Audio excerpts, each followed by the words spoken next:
नमस्कार, यो हो समाचारमा स्वागत छ। म दीक्षा राई। म रन्जु अधिकारी। सुरु गरौँ अहिलेसम्मका प्रमुख समाचारबाट।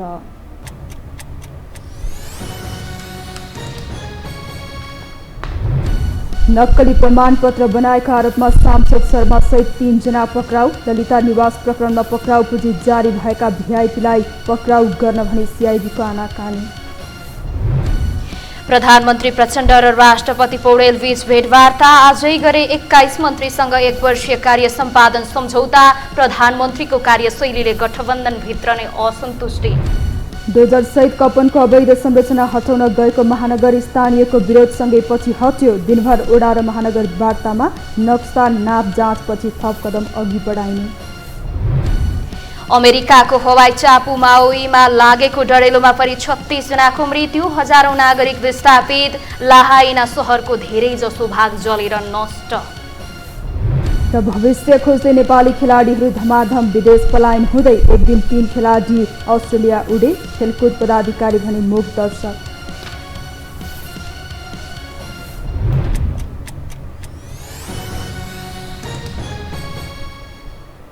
अब समाचार विस्तारमा। नक्कली सर्टिफिकेट प्रकरणमा केन्द्रीय अनुसन्धान ब्युरो सिआइबीले सांसद सुनिल शर्मा सहित 3 जनालाई पक्राउ गरेको छ। प्रहरीले अपरेसन फोक्सट्रोट चाली नाम दिएको यो प्रकरणमा शर्मा सहित 3 जनालाई पक्राउ गरेको हो। प्रहरीले कांग्रेस नेता समेत रहेका सांसद शर्मालाई राजधानीको टोखा क्षेत्रबाट पक्राउ गरेको हो। शर्मा सहित पक्राउ पर्नेमा पिपरा 8 महोत्तरीका डाक्टर रञ्जित कुमार यादव र डाक्टर अमृत चौधरी छन्।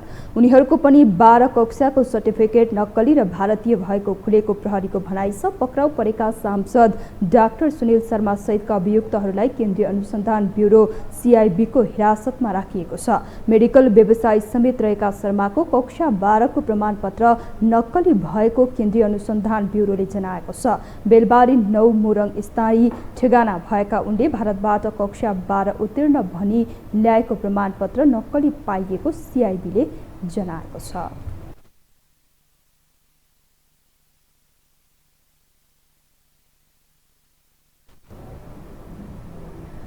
ललिता निवासको सरकारी जग्गा व्यक्तिको नाममा लैजान भूमिका खेलेको भन्दै सिआइबीले 400 भन्दा बढीलाई पक्राउ पुँजी जारी गरेको छ। सरकारकै कारण आरोपितहरूले उन्मुक्ति पाइरहेका छन्।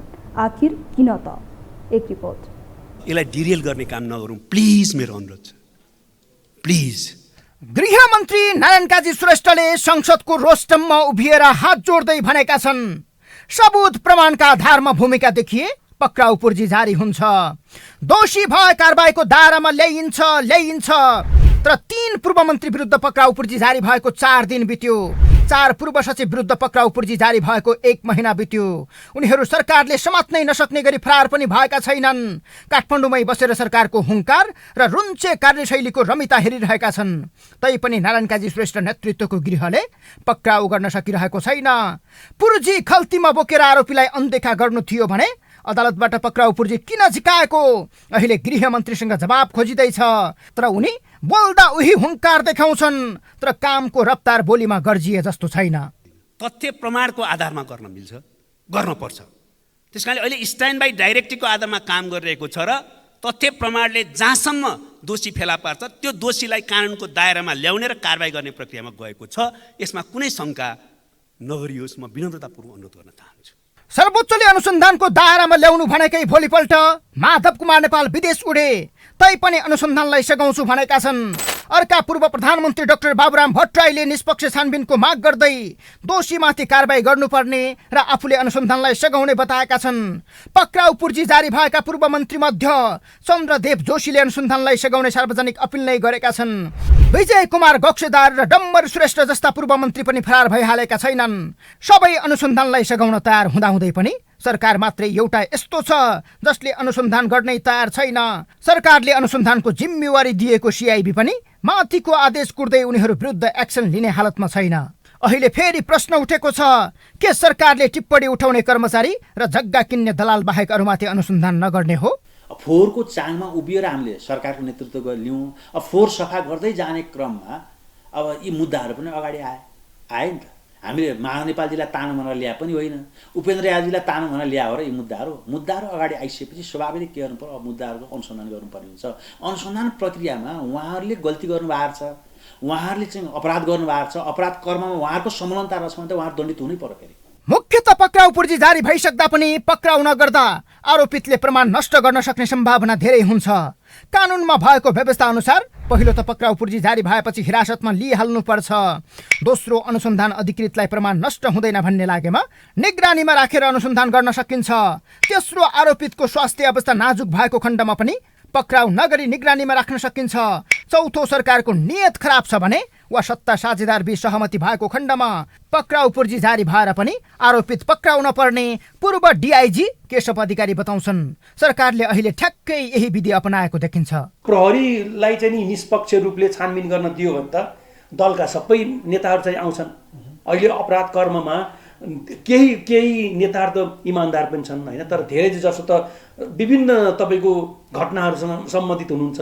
अनि न्यायिक छानबिनको नाममा होस् कि अथवा संसदीय छानबिनको नाममा उहाँहरूले छानबिन गर्ने अनि वास्तविकता चाहिँ नि बाहिर नल्याउने। त्यसले के हुने भयो त भन्दाखेरि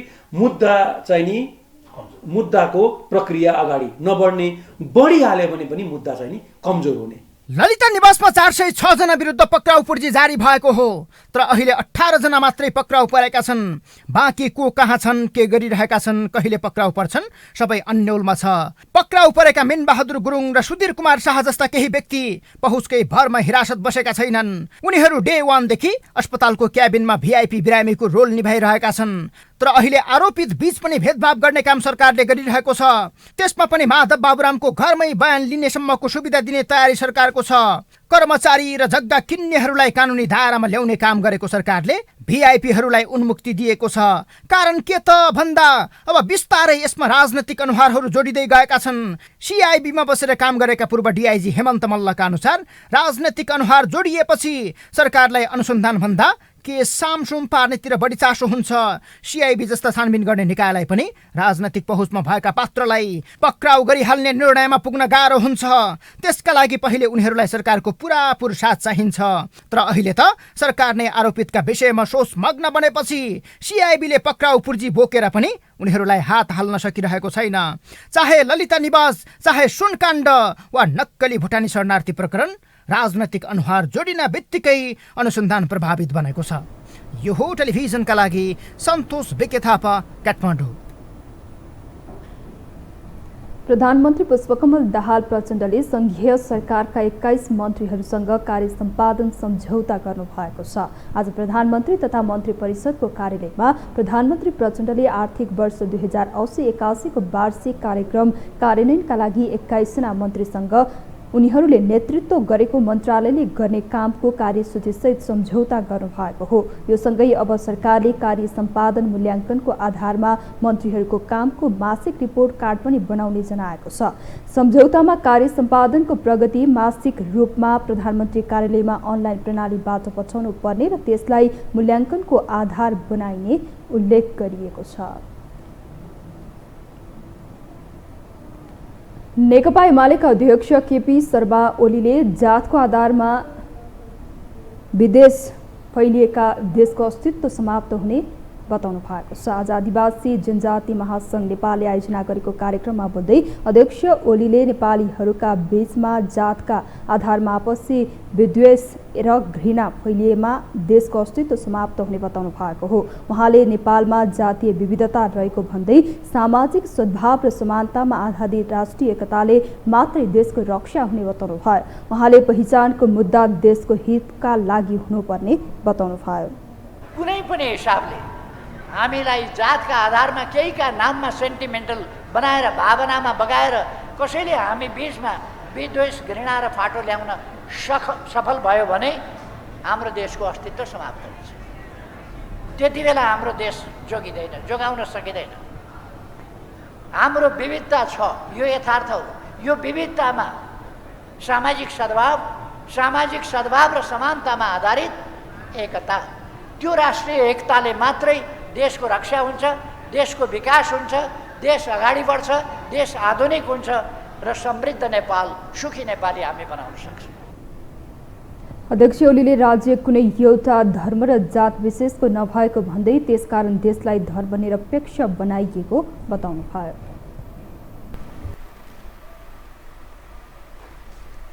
अब बाँकी समाचार। तस्करीको सुन पक्राउ परेपछि 8 पाठ सिक्दै भन्सार चुस्त दुरुस्त पार्दै तस्करीको सही अनुसन्धान गर्नुपर्ने विषय राजनीतिको आधार बनेको छ। अर्थात् तस्करीका माफियाहरू भागेर विदेश पुग्ने बेलासम्म सत्ता र प्रतिपक्ष भने अनुसन्धान कसरी गर्ने भन्ने रस्साकसीमै व्यस्त बनेका हुन्, जसले पछिल्लो फाइलहरू विगतकै प्रकरणकै बाटोमा अघि बढ्ने संकेत मिल्दा आखिर सबैले खोजेको सही अनुसन्धानले कसका कारण बाटो बिरायो भन्नेमै अलमल देखिने अवस्था सृजना भएको हो। एक रिपोर्ट। 33 किलो सुन प्रकरणमा छानबिन समिति बनाएर अन्त्यमा सुन नै पक्राउ नपरेको भन्दै कर्तव्य जान मुद्दा मात्र चलाएको इतिहास साँचिरहँदा एमाले अहिले छानबिन समिति माग गरिरहेको छ। सरकारले नै 100 केजी सुन बरामद गर्दा पनि सरकारकै संलग्नता रहेको आरोप लगाउने उसका लागि छानबिन समिति नै अहिले बटम लाइन बनेको छ। यता जस लिने सरकारकै संयन्त्रहरूको लडाईँले बल्ल तल्ल प्रहरीको हातमा अनुसन्धान आइपुग्दा शङ्का गरिएकाहरू फरार भइसकेका छन्। अनुसन्धानको जिम्माका विषयमा प्रधानमन्त्री र गृहमन्त्री बीचकै टसलले बल्ल निष्कर्ष पाउँदा प्रमुख प्रतिपक्षी यो मुद्दालाई अझ अर्को संयन्त्रमा पठाउन चाहन्छ।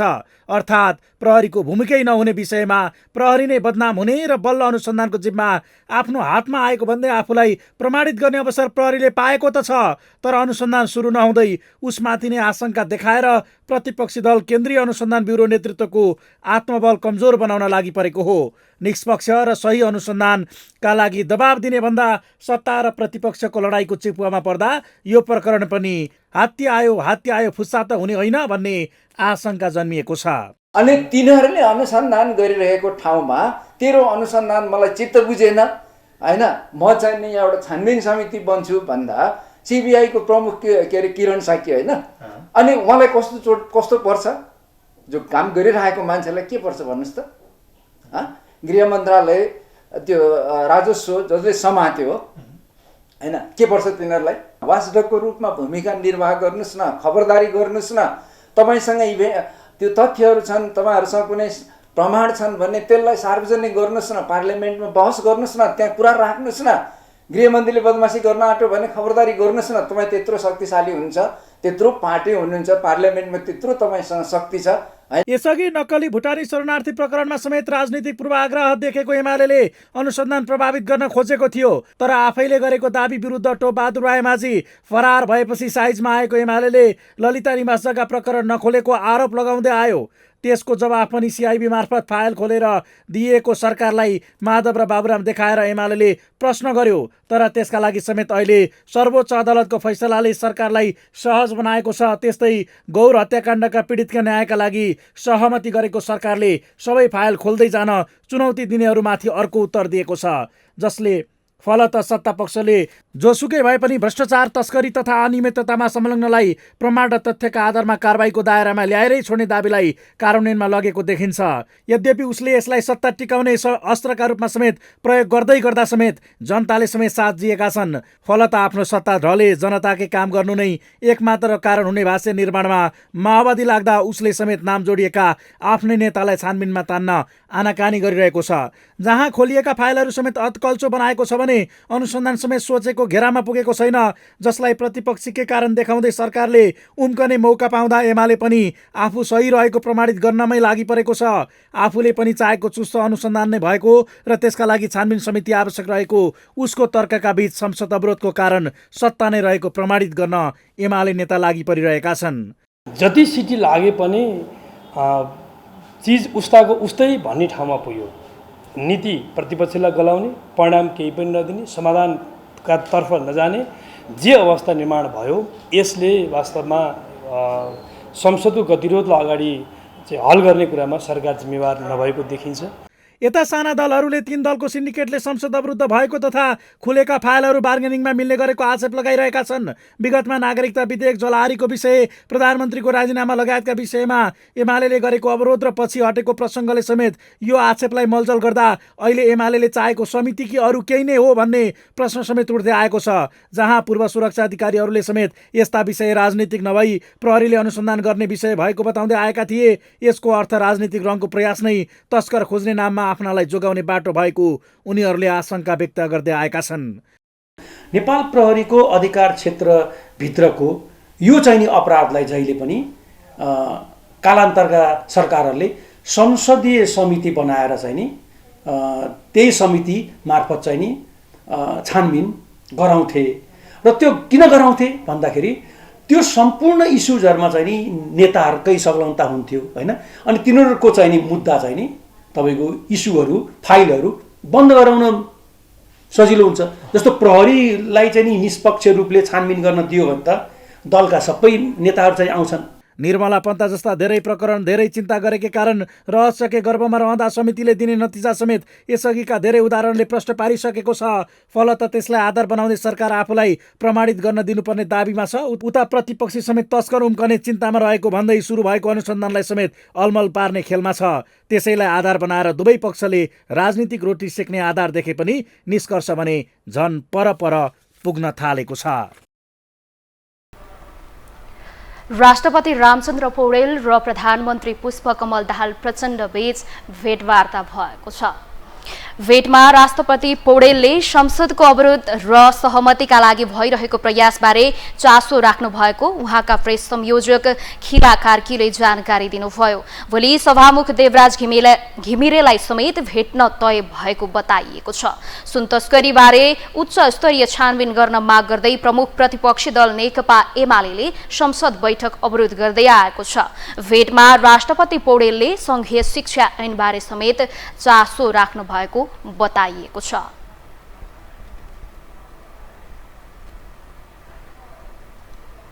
प्रतिपक्षको बारम्बारको प्रयास र सत्ता सहचारी बीच पनि बढ्दो असन्तुष्टि पार गर्दै चल्दै आएको सत्ता गठबन्धनमाथि प्रश्न उठेको छ।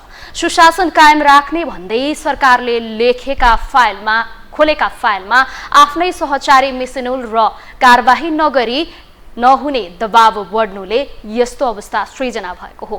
जहाँ गोर घटना जस्ता विषयमा समेत सरकारले चासो देखाएपछि संकट टिक्ला त भन्ने आशंका बढेको छ। एक रिपोर्ट।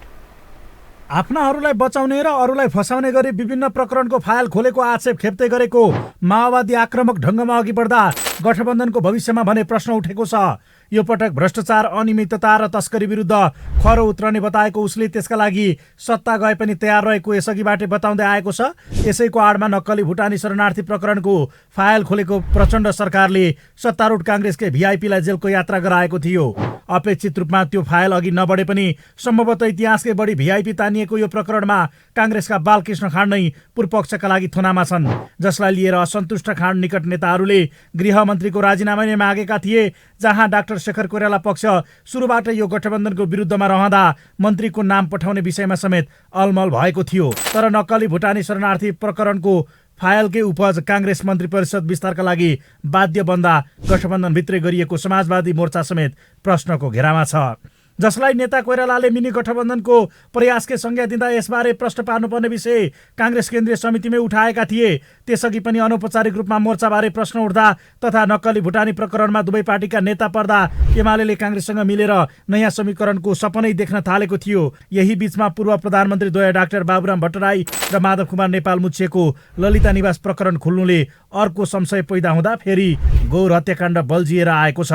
गौर घटनाको छानबिन गर्ने विषयमा भएको सहमतिले मधेसको राजनीतिमा फेरि अर्को तरङ्ग पैदा गरेको छ। सरकारले 17 वर्ष अघि भएको गौर हत्याकाण्डको फाइल खोल्ने सहमति गरेपछि सत्तारूढ जनता समाजवादी पार्टी झस्किएको छ। आफ्नै नाम जोडिएको सो घटनाको अनुसन्धान सुरुकै जाहेरीका आधारमा गर्ने गरी सहमति भएपछि झस्किएका अध्यक्ष उपेन्द्र यादवले बुधबार बालकुमारी स्थित पार्टी कार्यालयमा केन्द्रीय नेताहरूको आकस्मिक बैठक नै बोलाएर यस विषयमा छलफल गरेका थिए। जहाँ एक पक्षले सत्तारूढ दलका शीर्ष नेतालाई सहमतिबाट फिर्ता नभए सरकारलाई दिएको समर्थन फिर्ता लिनेसम्मको चेतावनी दिएको थियो, तर बाहिरी रूपमा भने जसपाका नेताहरूले संसदीय समिति बनाएर छानबिन भए तयार भएको र तत्काल गठबन्धन नछोड्ने बताउँदै आएका छन्। हामी गठबन्धनमा छौँ, हिजो पनि थियौँ, भोलि पनि रहिरहनेछौँ।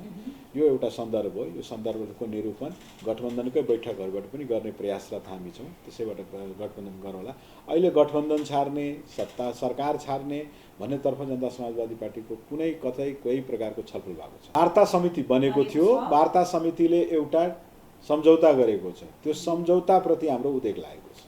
कमिटी अहिले बनिसकेको छैन। बरु हामी उच्चस्तरीय संसदीय कमिटी बनोस् भनेर अब हामीले तत्कालका लागि सत्ताको चाबी काङ्ग्रेसमा रहँदा सभापति शेरबहादुर देउवा मौन रहनुले समेत प्रचण्ड हौसिएका छन्। त्यसमा पनि पूर्णबहादुर खड्का लगायतले यो गठबन्धनलाई इज्जतको विषय बनाउनु र नक्कली भुटानी प्रकरणमा आर्जु राणाकै नामसम्म मुछिनु नै देउवाको मौनताको कारण भएको एकाथरीको विश्लेषण छ। यद्यपि प्रधानमन्त्री पुष्पकमल दाहाल प्रचण्डले बालुवाटारमा बोलाएको 3 दलीय बैठकमा देउवाले गृहमन्त्रीमाथि प्रश्न उठाएका थिए। खाँड पक्राउ पर्नु, सफाई पाएका विजय कुमार गच्छतार विरुद्ध पक्राउ पूर्जी जारी हुनुले देउवा झस्किएको गाईगुई चल्दा काङ्ग्रेसका अर्का सांसद सुनिल शर्मा समेत अहिले पक्राउ परेका छन्। जहाँ एमाले काङ्ग्रेस माओवादीका कदमलाई ठुलो हेरेर बसेको र बोल्न नसक्ने अवस्थामा पुगेको भन्दै उकास्दै आएको छ भने साथ मागे आफूहरू तयार समेत रहेको बताउँदै आएको छ। तर माओवादी नेताहरू भने सुशासनको विषयमा सत्ता गठबन्धन नै एक ठाउँमा रहेको र त्यसमा संलग्नहरूको कुनै पार्टी नहुने बताउँदै आएका छन्। संलग्न देखिए आफ्नै नेताहरू समेत जेल जाने बताउने उनीहरू सुशासनका विषयमा कुनै सम्झौता नहुने बताउँदै आएका छन् भने राष्ट्रहितका काम गर्दा सत्ता नै ढले पनि आफ्ना लागि ठुलो विषय नहुने अभिव्यक्ति पनि दिँदै आएका छन्। फोहोरको चाङमा उभिएर हामीले सरकारको नेतृत्व लियौँ। अब फोहोर सफा गर्दै जाने क्रममा अब यी मुद्दाहरू पनि अगाडि आए नि त। हामीले महानेपालजीलाई तानो भनेर ल्याए पनि होइन, उपेन्द्र यादवजीलाई तानो भनेर ल्याए हो र यी मुद्दाहरू अगाडि आइसकेपछि स्वाभाविक के गर्नु पर्यो, अब मुद्दाहरूको अनुसन्धान गर्नुपर्ने हुन्छ। अनुसन्धान प्रक्रियामा उहाँहरूले गल्ती गर्नुभएको छ, उहाँहरूले चाहिँ अपराध गर्नुभएको छ। अपराध कर्ममा उहाँहरूको संलग्नता रहेछ भने त उहाँहरू दण्डित हुनै पर्यो फेरि हो। हामीले मुद्दा चलाउँदा, भ्रष्टाचार विरोधी अभियान चलाउँदा सत्ता साझा दल बाहेककालाई चलाउँछौँ भनेको थियो र हो। अनि सङ्कट आउँछ कि भनेर के नराम्रो काम गर्नु, सम्झौता गर्दै हिँड्नु, सङ्कट आउँछ कि भनेर सत्ता साझा दल बिचका भ्रष्टहरूलाई बचाउँदै हिँड्नु। हुन त दुईतिर ठुला दललाई झुकाउँदै देशको बागडोर सम्हालिरहेका प्रचण्डले रिक्समा कदम चाल्ने सम्भावना कम छ। फलत विकसित घटनाक्रम देउवाकै ग्रिन सिग्नल नभई वा जानकारी बिना भएको हो भन्नेमा आशंका गर्ने धेरै ठाउँ छ। जहाँ मोर्चाको विषयमा काङ्ग्रेसले नै सहमति दिएको माओवादी नेताहरूले बताउँदै आएका छन् भने फाइल खोलेकै भरमा समीकरण बदले त्यसको अपजस खप्नुपर्ने अवस्थामा समेत काङ्ग्रेस छ। फलत यी घटनाले गठबन्धनको धरातल कमजोर हुने भन्दा अन्य दल दबावमा रहने अर्को पाटो पनि छ। तर जताततै प्रहार गर्ने र आक्रोश बढाउने माओवादीको बाटो आम सर्वसाधारणको नजरमा सही भए पनि सहयात्री र प्रतिपक्षीले कहिलेसम्म सहलान् र उनीहरू बीच मिलनबिन्दु कतै यही साझा पीडाले तय गर्ने त होइन भन्ने हेर्न भने केही समय प्रतीक्षा गर्नै पर्ने हुन्छ। यो हो टेलिभिजनका लागि कुलचन्द्र विष्ट, काठमाडौँ। सत्ता गठबन्धनमै रहेर सरकारको विरोध गर्ने सांसद सुनिल शर्मालाई सिआइबीले पक्राउ गरेको छ। बिहिबार गोलफुटारबाट सांसद शर्मा पक्राउ परेका हुन्, तर राजनीतिक प्रतिशोधकै आधारमा शर्मा पक्राउ परेका हुन् कि भन्ने शङ्का गरिएको छ। एक रिपोर्ट। सुन काण्डमा सबैभन्दा चर्किएर विरोध गर्ने सत्ता पक्षकै कोही नेता थिए भने त्यो सायद सुनिल शर्मा हुनुपर्छ। अर्थात् नेपाली काङ्ग्रेसका सांसद सुनिल शर्माले सुन तस्करीमा गृहमन्त्री नारायण काजी श्रेष्ठ र अर्थमन्त्री प्रकाश शरण महतकै संलग्नता रहेको भन्दै संसददेखि सडकसम्मै विरोध गरेका थिए। तर उनै शर्मा बुधबार पक्राउ परेका छन्। उनी सुन तस्करीको आरोपमा पक्राउ परेका भने होइनन्। उनी शैक्षिक प्रमाणपत्र कृत्य र नक्कली चिकित्सक उत्पादन गरेको आरोपमा पक्राउ परेका हुन्। किनकि उनी सुनिल शर्मा मात्रै होइनन्, डाक्टर सुनिल शर्मा हुन्। त्यही डाक्टरीको प्रमाणपत्र नक्कली भएको भन्दै शर्मालाई शर्मनाक हुने गरी सिआइबीले फन्दामा लिएको हो। तर यसलाई सत्ताको विरोधसँग पनि जोडिएको छ। गठबन्धनभित्र सत्तारूढ दलकै सांसद भएर सत्ताकै विरोध सदनबाट गरिसकेपछि उनी आम सञ्चारमा छाएका थिए। गृहमन्त्री र अर्थमन्त्रीलाई तस्करीको आरोप लगाएको यो भिडियो हेर्नुहोस्। उहाँहरूले यो अनुसन्धानको प्रक्रियालाई सहज बनाउनको निम्ति अहिलेलाई कमसेकम मुख्य यो सुनको मालिक पत्ता नलागुन्जेलसम्मको निम्ति राजीनामा गरेर प्रजातान्त्रिक सिस्टमको यो अभ्यासलाई उहाँहरूले कदर गर्नुपर्छ। काङ्ग्रेस लोकतान्त्रिक पार्टी भएकाले विरोध गर्न पाउने भन्दै उफ्री उफ्री बोल्ने शर्मालाई अहिले आफ्नै सरकारले पक्राउ गरेको हो। उनलाई पक्राउ गर्नु पूर्व काङ्ग्रेस सभापति शेरबहादुर देउबासँग पनि सरकारले परामर्श गरेको बुझिएको छ। देउबाको ग्रिन सिग्नल पाएपछि प्रधानमन्त्री प्रचण्डको निर्देशनमा गृहमन्त्री नारायण काजी श्रेष्ठले सिआइबीलाई समात्न लगाएका हुन्। उत्तर कोरियाको राज्य सत्ताद्वारा गिरफ्तार Sunil Sharma, I am happy, don't worry. तर बहालवाला सांसदलाई सभामुखको जानकारी बिना पक्राउ गर्न नसक्ने नियमावलीको व्यवस्था छ। यद्यपि पक्राउ गरिसकेपछि सभामुखलाई पत्र पुर्याएर जानकारी गराएको सिआइबीले भारतीय नक्कली प्रमाणपत्रहरू पेश गरी नेपाल मेडिकल काउन्सिलमा दर्ता भएको तथा काउन्सिलद्वारा सञ्चालन गर्ने दर्ता प्रमाणपत्रमा सहभागी भएको उजुरीका आधारमा पक्राउ गरेको जानकारी सिआइबीले सभामुखलाई गराएको छ। तर शैक्षिक प्रमाणपत्रको इस्यु पुरानै हो। उनी विरुद्ध उजुरी पहिला पनि नपरेको होइन। उनी माथि कुनै अनुसन्धान भएको थिएन। अहिले पक्राउ पर्नुलाई सामान्य रूपले हेरिएको छैन। उहाँलाई अब नक्कली सर्टिफिकेट पेश गरेको मुद्दा रहेछ पहिलेदेखिकै। उहाँले यदि गल्ती नै गरे हो भने त जतिखेर पनि दण्डित हुनैपर्छ। कमजोरी गर्ने मान्छेहरू जतिखेर पनि कानुनको दायरामा आउनुपर्छ भन्ने प्रमाण पनि हो। व्यावसायिक पृष्ठभूमिबाट राजनीतिमा उदाएका शर्मा काङ्ग्रेसभित्र शेखर कोइराला समूहका खास मान्छे हुन्। त्यही समूहबाट टिकट पाएर निर्वाचित भएका थिए। पछिल्लो मन्त्री परिषद विस्तार हुँदा उनलाई मन्त्री बनाउने तयारी शेखरको थियो। तर देउबाले नचाहेपछि उनी मन्त्री बन्न पाएनन्। मेडिकल विधाबाटै राजनीतिमा उदाएका शेखर कोइराला र सुनिल शर्मा बीच राजनैतिक सम्बन्ध मात्रै नभएर उनीहरू बीच व्यावसायिक सम्बन्ध पनि जोडिएको। अर्थात् शेखरकै पैसामा शर्माले मेडिकल क्षेत्रमा रजगत चलाएको आरोप र शङ्का गरिँदै आइएको छ। पछिल्लो समय सार्वजनिक मञ्चबाटै शेखरले प्रधानमन्त्री प्रचण्डको विरोध मात्रै गरेका छैनन्, राजस्व अनुसन्धान विभागलाई अर्थ मन्त्रालयमा तहतमा फर्काउनु पर्नेदेखि कोशी प्रदेशमा काङ्ग्रेस एमाले सहकार्यको कोसिस पनि गरेका छन्। सभामुखले मत दिएर कोशी सरकार बनाउन खोजेको विषयमा उनले सत्ता गठबन्धनकै विरोध गरेका थिए। फलत सुनिल शर्माको पक्राउलाई राजनैतिक प्रतिशोधका अर्थमा समेत हेरिएको छ। तैपनि उनी दोषी भए हदैसम्मको कारबाही हुनुपर्छ। कृत्य गर्ने सांसदको पद खोज्नुपर्छ, किनकि विगतदेखि नै उनको छवि स्वच्छ छैन। उनले सञ्चालन गर्दै आएको मेडिकल कलेज कहिले लापरवाही गर्दा बिरामीले ज्यान गुमाएको त कहिले आर्थिक अपचलन गरेको आरोपमा आलोचित हुँदै आएको छ। विद्यार्थीबाट अवैध रकम असुली गरेपछि मेडिकल माफियाको आरोप समेत शर्माले झेल्दै आएका छन्। मोराङको लेटाङमा माध्यमिक तहको अध्ययन गर्दा राजेन्द्र न्यौपाने नाम भएका उनी एसएलसीमा फेल भएपछि कर्णालीको कालीकोट पुगेर पास मात्रै भएनन्। नाम फेर्दै सुनिल शर्मा भएर निस्किएको चर्चा छ। तर उनको पिएचडी नै नक्कली भएको भन्दै बेला बेला विवाद भइरहन्छ। तथापि यदि बोलेकै भरमा उनी पक्राउ परेका हुन् भने त्यो सरकारको निरङ्कुशतातर्फको यात्रा हो। यो हो टेलिभिजनका लागि सन्तोष विके थापा, काठमाडौँ। हामीसँग समाचार बाँकी नै छन्, अहिलेलाई विश्राम।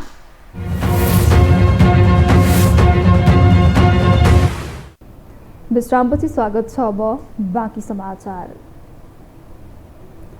काठमाडौँको बुढा नीलकण्ठ नगरपालिका वडा नम्बर 10 र काठमाडौँ महानगर 7 को सीमा पर्ने कप्पन खरे खोलामाथि राखिएको स्ल्याब हटाउन मेयर बालेनको टोली डोजर लिएर पुगेपछि बिहिबार दिनभर कप्पन क्षेत्र तनावग्रस्त बन्यो। महानगरको टोली पूर्व सूचना बिनै एकाएक डोजर लिएर पुगेपछि मुठभेडकै स्थिति पैदा भएको हो। एक रिपोर्ट। काठमाडौँको कपन क्षेत्र काठमाडौँ महानगरको डोजरका कारण बिहिबार दिनभर तनावग्रस्त बन्यो। काठमाडौँ महानगरपालिका वडा नम्बर 7 र बुढा नीलकण्ठ नगरपालिका 10 को सिमानामा पर्ने खरे चङ्कुचा खोला खोल्न दलबलसहित महानगरको टोली डोजर लिएर पुगेपछि स्थिति झडपमै पुग्यो। महानगरको डोजरलाई अवरोध गर्न बुढा नीलकण्ठ नगरपालिका वडा नम्बर 10 का वडाध्यक्ष नवराज ढुङ्गाना बकेटमै चढेपछि मुठभेडकी अवस्था आयो। महानगर प्रहरीले वडाध्यक्ष सहितका स्थानीयलाई लचार प्रचार गरेपछि प्रहरी नै गुहार्नु परेको थियो।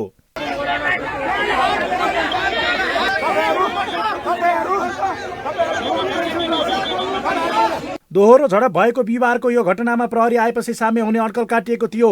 तर माहौल झन भड्कियो। प्रहरीले महानगरको डोजर चालकको हातबाट चाबी खोसेर लचारेपछि नेपाल प्रहरी र महानगर प्रहरी बीच फेरि केही बेर घम्साघम्सी चल्यो। डोजर चालकमाथि हात पार्दैछ प्रहरीबाट। के हो यो? डोजर चालक र नगर प्रहरीमाथि नै यो के हो? यो दुईटा प्रहरीको के हो यो? डीएसपी सहितको कमान्डमा प्रहरी तैनात भएपछि डोजर रोकिए पनि दोहोरो वादविवाद भने कायमै थियो। बुढा नीलकण्ठ नगरपालिकाका जनप्रतिनिधिहरूले आफूहरूसँग समन्वय नगरेको भन्दै महानगर विरुद्ध चर्को नाराबाजी गरे। जहाँ आन्दोलनकै शैलीमा उपमेयर आफैले बुढा नीलकण्ठ नगरपालिकाको तर्फबाट भिडमा नारा लगाउँदै डोजर आतंक बन्द गर, महानगरको डोजर फिर्ता गर भन्दै बालेन विरुद्ध खनिएकी थिइन्।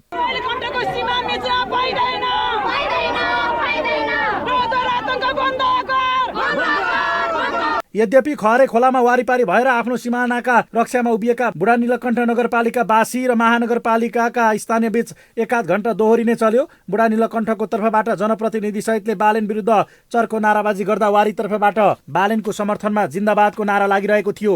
महानगर क्षेत्र वडा नम्बर 7 का स्थानीयले खोला खोलिनुपर्ने माग राखेका छन्। उनीहरूले केही व्यक्तिको स्वार्थका कारण खोला छोपिएर ढलमा परिणत हुँदा वर्षेनी डुबानमा परेको गुनासो गरेका छन्। खोलामाथि घरबाट बस्नु पाइन्छ?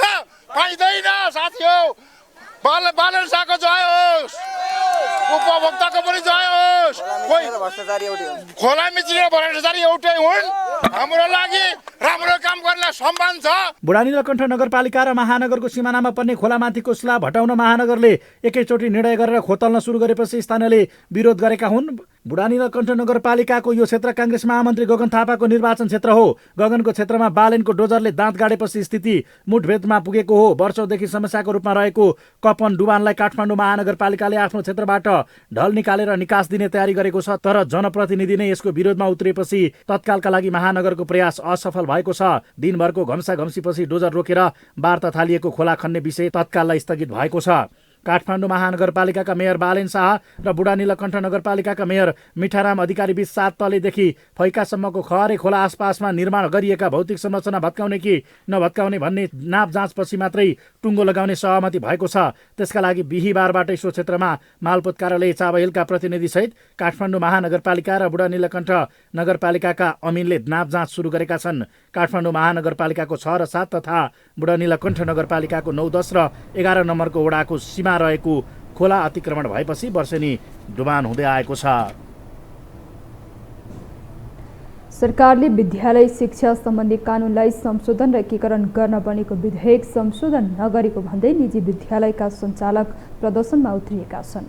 निजी विद्यालयको अस्तित्व नै धरापमा पार्ने गरी विधेयक ल्याइएको भन्दै उनीहरूले विरोध प्रदर्शन गरेका हुन्। एक रिपोर्ट।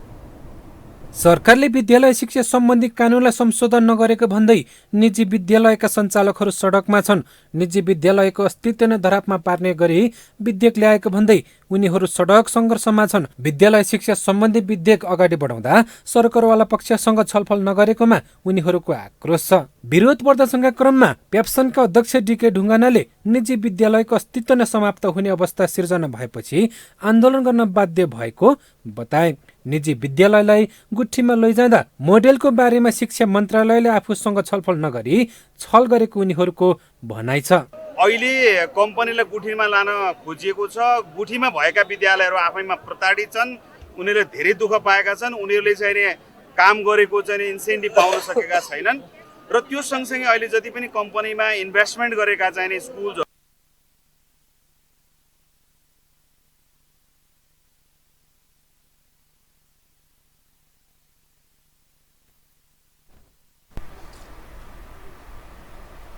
अब बाँकी समाचार। नेपाली भूमिमा काम गर्ने भारतीय गाडीलाई निषेध गर्न माग गर्दै ट्याक्सी चालकहरू आन्दोलित भएका छन्। आज काठमाडौँको नयाँ बानेश्वर यातायात व्यवस्था विभाग अगाडि भेला भई मजदुर चालक स्वतन्त्र सङ्घर्ष समितिले भाडाको काम गर्ने निजी प्रयोजन गर्ने सवारी साधन तत्काल बन्द गरी भारतीय गाडीलाई निषेध गर्न माग गरेका हुन्। विरोध प्रदर्शनका क्रममा बोल्दै नेपाल राष्ट्रिय मिटर ट्याक्सी व्यवसाय चालक समाजका महासचिव दिलीप कुमार निजी गाडीले सार्वजनिक सवारीको काम गरिरहेको प्रति आफूहरूको असन्तुष्टि रहेको बताउनुभयो। चाहिँ सार्वजनिक सवारीको काम गरिरहेको छ।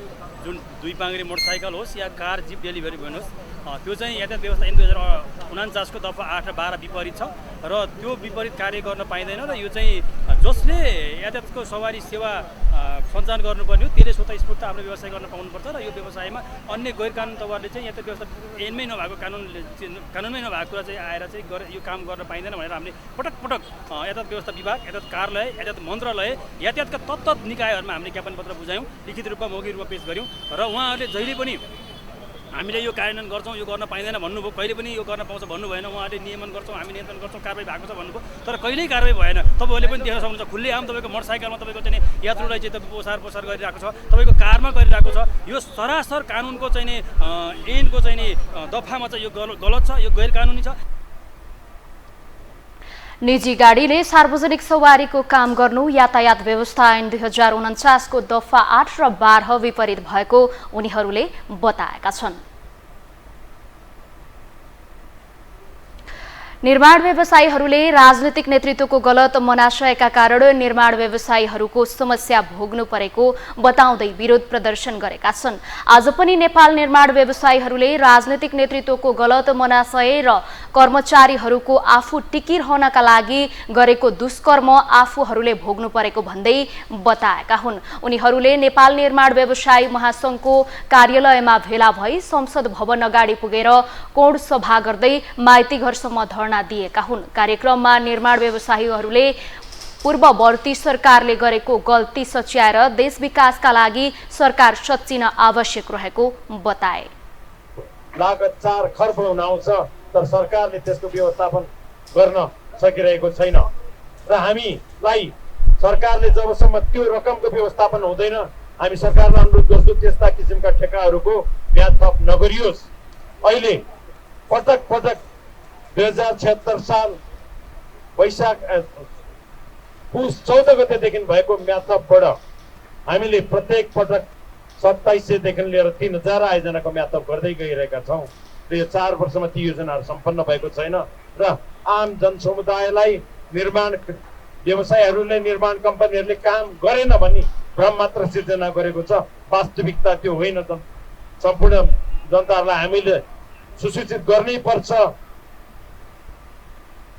उनीहरूले बजेट दिन नसक्ने आयोजनाहरू खारेज नगरे देशमा निर्माण व्यवसायीहरूको आन्दोलन थप चर्किने चेतावनी दिएका छन्।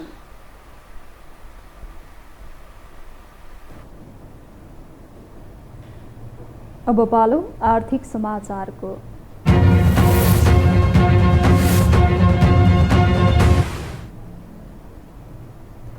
नेपाल विद्युत प्राधिकरणले गएको आर्थिक वर्ष 2079-80 12 अर्ब 33 करोड रुपियाँ नाफा कमाएको छ। आज प्राधिकरणमा भएको पत्रकार सम्मेलनमा कार्यकारी निर्देशक कुलमान घिसिङले गएको आर्थिक वर्षमा चुस्त व्यवस्थापनका कारण 12 अर्ब 33 करोड रुपियाँ नाफा कमाउन सफल भएको बताउनु भएको हो।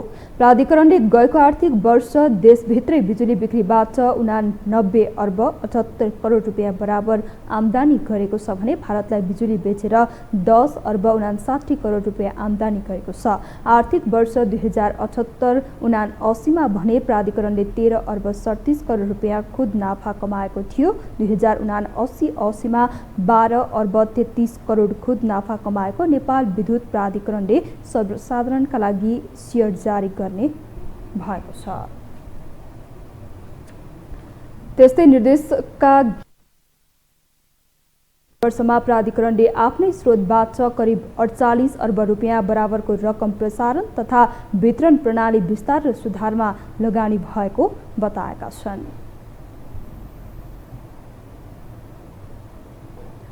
शेयर बजार परिसूचक नेप्सी आज सकारात्मक बनेको छ। नेप्सी आज 5.13 बिन्दुले बढेर 2066.05 अङ्कमा आएको छ। त्यस्तै 2 अर्ब 15 करोड रुपियाँ भन्दा बढीको सेयर कारोबार भएको छ। होटल तथा पर्यटन समूह सबैभन्दा बढीले वृद्धि भएको छ। आज पनि बजार बढेकाले सोही बिन्दुलाई नै सपोर्ट बनाएर बजार फर्किएको धेरैले अनुमान लगाएका छन्। आज 269 कम्पनीको 55 लाख भन्दा बढी किता सेयर किनबेच भएको छ।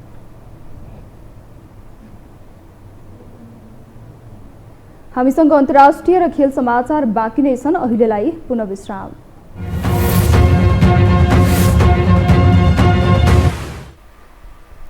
विश्रामपछि पुनः स्वागत छ। अब पालो अन्तर्राष्ट्रिय समाचारको।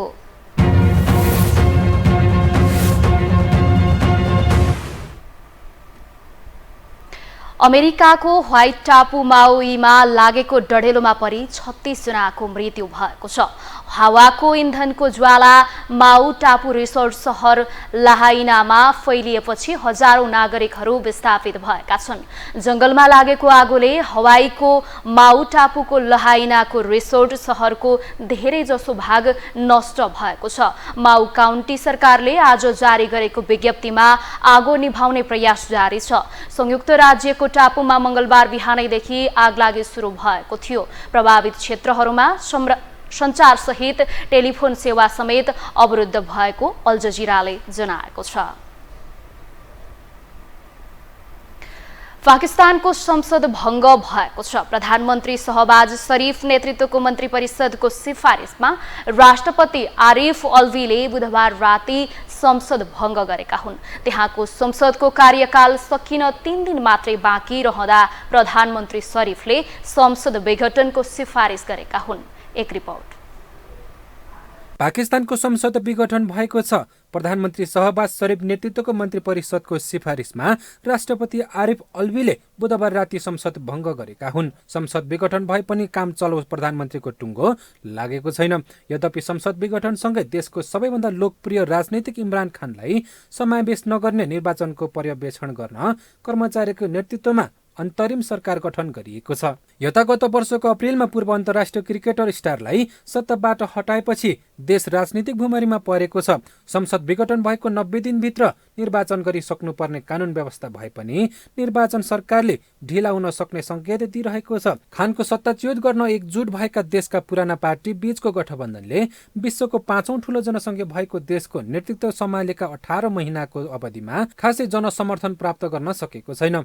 अन्तर्राष्ट्रिय मुद्रा कोषको नयाँ राहत, विदेशी ऋण, बढ्दो मुद्रास्फीति र कच्चा पदार्थ किन्नका लागि विदेशी मुद्राको अभावका कारण कारखानामा व्यापक बेरोजगारी हुँदा अर्थतन्त्र थप अस्तव्यस्त बनेको छ। यता सुरक्षा, आर्थिक र राजनीतिक संकटको सामना गरिरहेका मुलुकलाई स्थायित्व दिन र निर्वाचन जान ढिलाइ हुन सक्ने अनुमान राजनीतिक विश्लेषकहरूले गरिरहेका छन्। आइतबार मात्रै पूर्व प्रधानमन्त्री खान 3 वर्षका लागि जेल चलान भएका छन्। त्यहाँका निर्वाचन आयोगले उनलाई 5 वर्षका लागि चुनाव लड्न प्रतिबन्ध समेत लगाएको छ। खानले आफूलाई जेलबाट निकाल्न माग गरिरहेका छन्। दिनमा झिँगा र रातमा लामखुट्टेले दुःख दिएपछि उनले आफ्नो वकिल समक्ष जेलबाट निकाल्न माग गरेका हुन्। अन्तर्राष्ट्रिय सञ्चार माध्यमका अनुसार पाकिस्तान तहरिक ए इन्साफ पार्टी पीटीआईका अध्यक्ष खानले आफ्ना कानून व्यवसायी समक्ष आफू जेलमा बस्न नचाहेको बताएका थिए। उनले भने, मलाई यहाँबाट निकाल्नुहोस्, म जेलमा बस्न चाहन्न। पूर्व प्रधानमन्त्री खानमाथि सन् 2018 देखि 2022 को बीचमा प्रधानमन्त्री पदमा रहँदा सरकारी खजानामा भएको उपहार खरिद र बिक्री गर्नका लागि आफ्नो शक्ति दुरुपयोग गरेको आरोप छ। यी उपहार उनलाई विदेश यात्राका क्रममा मिलेका थिए, जसको मूल्य 14 करोड पाकिस्तानी रुपैयाँ पर्छ। पाकिस्तानमा राष्ट्रका शीर्ष नेतालाई प्राप्त हुने उपहार सरकारी खजाना तोसखानामा जम्मा गर्ने नियम छ। तर उनले लालचामा परेर उक्त नियमको उल्लङ्घन गर्दै उपहार बिक्री गरेपछि कानुनी फन्दामा परेका हुन्। यो हो टेलिभिजनका लागि मिङमा शेर्पा, काठमाडौँ। अब पालो खेल समाचारको।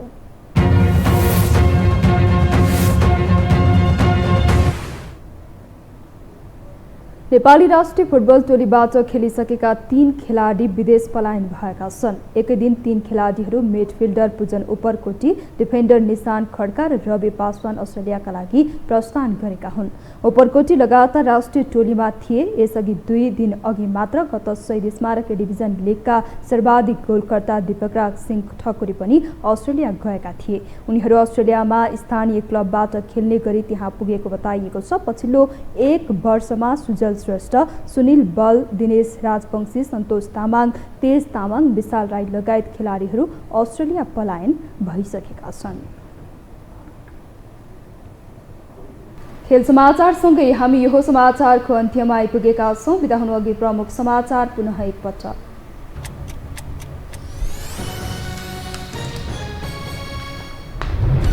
नक्कली प्रमाणपत्र बनाएका आरोपमा सांसद शर्मा सहित 3 जना पक्राउ। ललिता निवास प्रकरणमा पक्राउ पुँजी जारी भएका भिआइपीलाई पक्राउ गर्न भनी सिआइडीको आनाकानी।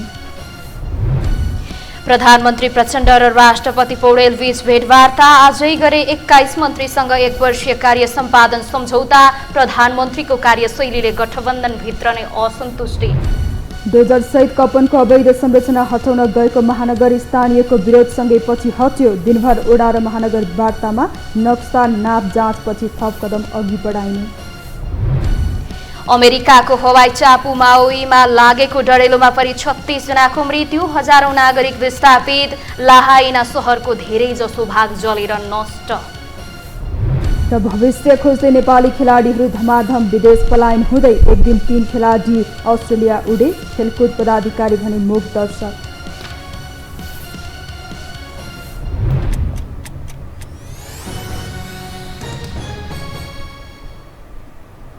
हौस् यो समाचार सकियो समाचार बुलेटिनका साथै यो टेलिभिजनका सम्पूर्ण कार्यक्रम यो टेलिभिजन.com यो खबर.com युट्युब र फेसबुकमा पनि पढ्न र हेर्न सक्नुहुनेछ मोबाइलमा यो टिभी एप डाउनलोड गरी हामीलाई प्रत्यक्ष हेर्न सक्नुहुनेछ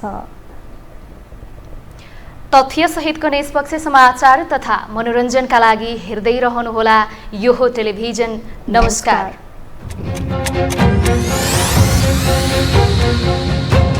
Thank you.